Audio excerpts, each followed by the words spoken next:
Hi friends, welcome back to my channel. ఈరోజు వచ్చేసి సన్న ఎండు రొయ్యల కూర అయితే వండుతున్నాను అనమాట. ఈ సన్న ఎండు రొయ్యలు తీసుకొని ఒక 2 నుంచి 3 సార్లు బాగా కడిగి పక్కన పెట్టుకోవాలి. దీంతోపాటు నేను పాలకూర కర్రీ కూడా చేస్తున్నాను అనమాట. పాలకూర ఫ్రై 2 in 1. ఇప్పుడు నెక్స్ట్ వీడియోలోకి వెళ్దాం పదండి.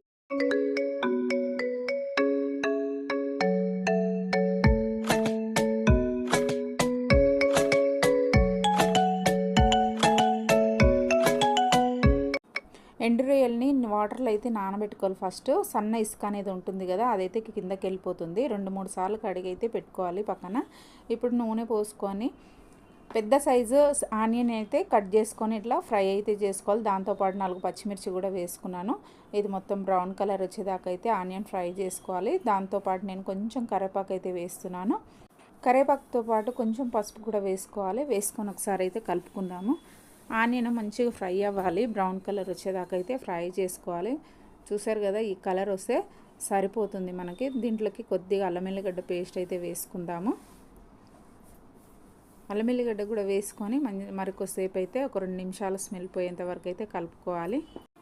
ఇట్లా ఒక 2 minutes అయితే ఫ్రై చేసుకుంటే సరిపోతుందండి. నెక్స్ట్ ఇప్పుడు మనమైతే ఏదైతే కడిగి పెట్టుకున్నామో సన్న రొయ్యలు ఉంటాయి కదా, అవి అయితే వేసుకొని ఫ్రై చేసుకోవాలి. ఇది వాసన వస్తుంటుంది కాబట్టి మంచిగా ఫ్రై అనేది ఆయిల్లోనే చేసుకోవాలి. ఇట్లా ఒక 3 నుంచి 4 నిమిషాల వరకు అయితే సిమ్ములో పెట్టేసి ఇట్లా కలుపుకొని మూత కలుపుకుంటూ చూసుకోవాలన్నమాట. ఫ్రై చేస్తే స్మెల్ అనేది ఏమీ ఉండదు. నేను ఏ పులుసు కూడా పోయట్లేదు. చాలా మట్టుకు అందరు పులుసు పోసి వండుకుంటారు, లేదా కర్రీలలో కూడా వేసుకుంటారు కదా.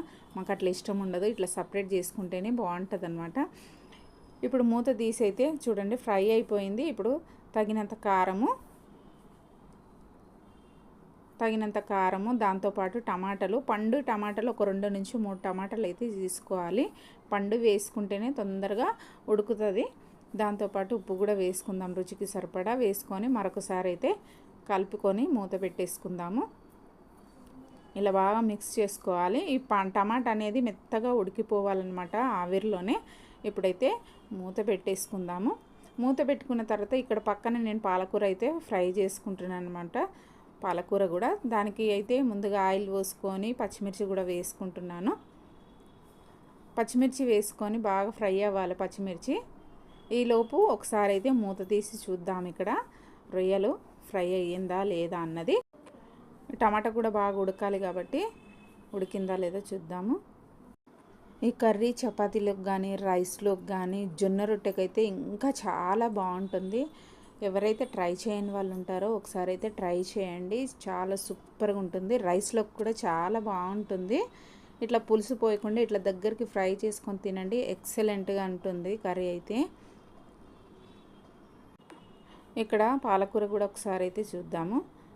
ఇది ఇంకా టైం పడుతుంది, టమాటా ఉడకాలి. మూత అయితే పెట్టుకుంటున్నాను. సో ఇక్కడ పచ్చిమిర్చి కూడా ఫ్రై అయిపోయింది కదా. ఇప్పుడు కొంచెం పసుపు వేసుకుందాము. పసుపు వేసుకొని ఒక 2 నిమిషాలు ఫ్రై చేసుకున్న తర్వాత ఒక్కసారి ఇట్లా ఆయిల్లో ఫ్రై అవ్వాలి, పసుపు వాసన రాకుండా. ఇట్లా ఫ్రై చేసుకున్న తర్వాత పాలకూర అయితే కడిగి పెట్టుకున్నాను అన్నమాట. ఈ పాలకూర కూడా వేసి మూత అయితే పెడదాం మనము.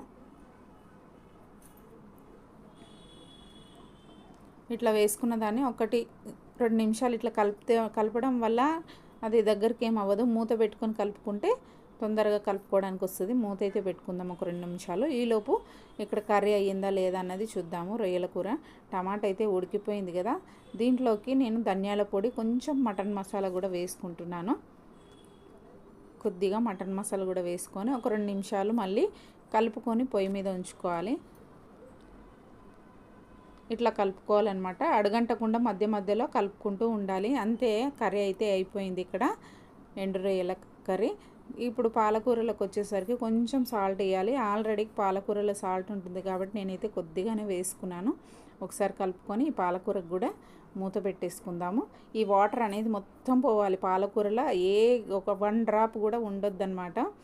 మొత్తం పోయేంత వరకు ఫ్రై అయితే చేసుకోవాలి. దాని తర్వాత వెల్లుల్లిపాయ వేసుకోవాలి.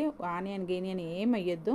ఇక్కడ వచ్చేసరికి ఎండు రొయ్యల కూర అయితే రెడీ అయిపోయింది. చూసారా, పైకి అంతా ఆయిల్ అంతా తేలిపోయింది. పైనుంచి కొంచెం కొత్తిమీర వేసుకొని దించేసుకోవడమే, అంతేనండి. ఎంతో ఈజీగా ఫాస్ట్గా అయిపోతుంది ఎండు రొయ్యల కూర. ఈ వీడియో కనుక మీకు నచ్చినట్లయితే లైక్ చేయండి, షేర్ చేయండి. అలాగే ఫస్ట్ టైం ఎవరైతే చూస్తున్నారో మా ఛానల్ని సబ్స్క్రైబ్ అయితే చేసుకోండి ఫ్రెండ్స్.